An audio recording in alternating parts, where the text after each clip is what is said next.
Appreciate all our witnesses. Hey, I want to start by answering the question that Mr. Posey asked, because I think it's worth having this on the record. He asked how much debt is held by the Chinese, U.S. debt.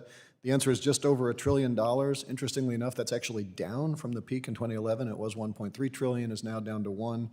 And that is in spite of total foreign holdings of U.S. treasuries being up about 80% during that period. And I mention that because, yes, we should be very concerned about our competitors, but numbers matter, right? And so, Mr. Harrell, I'd love to get some sense, because that broader narrative, if you go beyond just debt and look at total foreign investments in U.S. securities, China is declining and declining in terms of its importance in the U.S. economy. They were, in 2010, held $1.6 trillion total U.S. securities, were about 15% of foreign investments in U.S. securities. They're now down to less than 6% of the total holdings in U.S. securities. And so my question, Mr. Harrell, as far as how it's sort of following on Mr. Foster's question, should we see China as a country that is pivoting away from investments in the U.S. to invest in other places, or should we see them as a country that is having a harder time attracting investment revenue more broadly? And I don't have the data on national trends, but I'm wondering if you've got a sense of that. Thank you for coming back to this topic. It is interesting. In addition to seeing this decline in kind of Chinese sovereign holdings of U.S.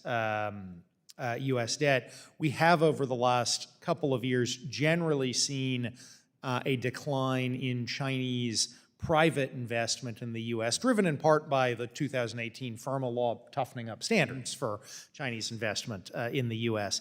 I think we're seeing a couple of things from a Chinese macroeconomic perspective. First, we've seen China's overall balance of payments surplus come down a bit over the last couple of years. Obviously, 2020 in particular, and the last couple of years where they had a bunch of lockdowns and it threw off their trade flows, that has brought their balance of payment surplus down. So I think they have less money to park abroad than they used to.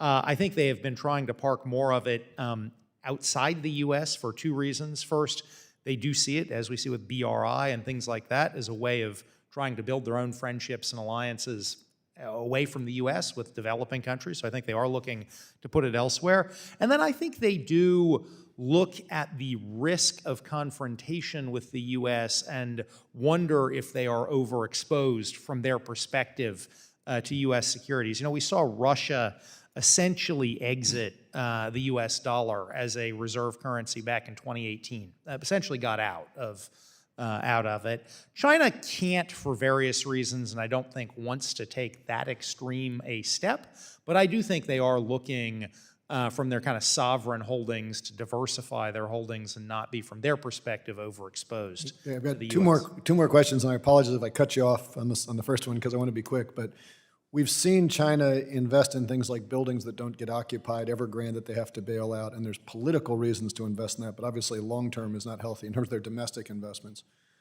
Have you seen any good analysis of what kind of return China earns on their domestic investments? So sort of how competitive are to what degree are they investing in growth versus staving off short-term political problems? Look, I think it's really important that we not as I think Mr. Williams said a couple of minutes ago, it's important we not overestimate the strength of China. It is a fierce competitor. It is not, I think, as you said, 10 feet tall. And I think we have to be clear-eyed about their own domestic weaknesses and the fact they don't have an indefinitely bright future. In fact, they got a bunch of bleak things in their economic future. For the last couple of years, they've been propping up their economy domestically by subsidizing a real estate boom, by subsidizing manufacturing. At some point, that gets harder and harder for them to do. And I think that's why you're seeing this long-term downward trend in growth. Now, this year it probably will come up. They're coming out of COVID. There'll be a rebound. But they're not getting back to the 7-8% growth rates that they had for many years in the past. So we're tight on time, so I may just have to end with a statement here. But the one exception to all that is that Chinese investments in U.S. equities have gone up, even as their investments in debt have gone down. And that is a broad sectoral trend from foreign investments in the U.S. In 2010, total foreign investments in U.S. equities was, let's see what I got here, $2.8 trillion. That was 26% of total investments in U.S. debt, U.S. equities, securities, I'm sorry. In 2021, more than half of foreign investments in the United States were in equities.